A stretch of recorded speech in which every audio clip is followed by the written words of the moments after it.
2019 fue el segundo año consecutivo de caída en el nivel de actividad, o sea, de recesión. Esto no ocurría en Argentina desde el año 2001-2002, como para dar una magnitud de la importancia o de la preocupación que genera este dato por sí solo. Niveles de inflación del casi 57%, que no los teníamos desde el año 91, a la salida de la hiperinflación.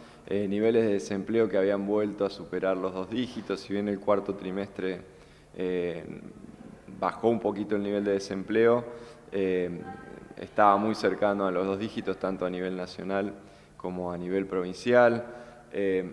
Casi el 30% de la población, tanto a nivel nacional como provincial, con problemas de empleo, esto es la gente desempleada, o sea que busca trabajo y que no encuentra, y también incorpora una categoría que muchas veces no se la tiene muy en cuenta, que es la gente que está ocupada pero que está buscando trabajo. En el informe hablaban de desaliento de la búsqueda laboral. ¿Qué significa esto en ese contexto? Bien, ese es otro tema que tiene que ver con cómo se mide el desempleo.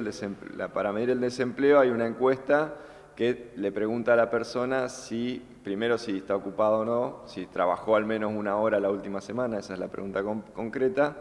Si trabajó es empleado, si no trabajó, la segunda pregunta es si buscó trabajo al menos 2 horas la semana anterior a la que se está haciendo el estudio, ¿no?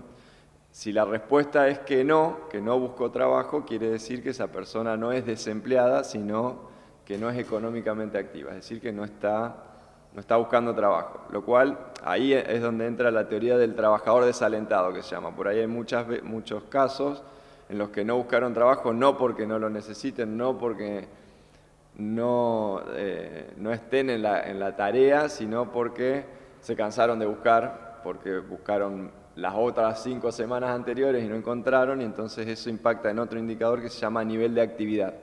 El nivel de actividad bajó casi en la misma proporción que lo que bajó el desempleo. Te pregunto también, en el informe hablan de una crisis económica, financiera y social en esos últimos meses del 2019. ¿Cómo se traduce eso? Un poco ya me has estado contando, pero también cómo impactan las proyecciones para estos primeros meses del 2020. Lo que pase en el mundo en términos sanitarios va a definir el 90% de lo que pasa en la economía a nivel mundial, y en ese contexto claramente vamos a tener un año muy malo, muy difícil, muy complicado, con pérdida de empleo, con mayores niveles de pobreza, con recesión. Eso va a pasar. Lo único que queda por resolver es cuánto más o menos de grave va a ser eso en función de cómo evolucione esta cuestión sanitaria, cuál sea la velocidad en que se consiga o no la vacuna. Todas esas cuestiones son las claves para entender o para poder saber qué va a pasar en lo que queda de 2020. Vuelvo a reiterar, descontando que ya es y va a ser un año muy difícil, ¿no?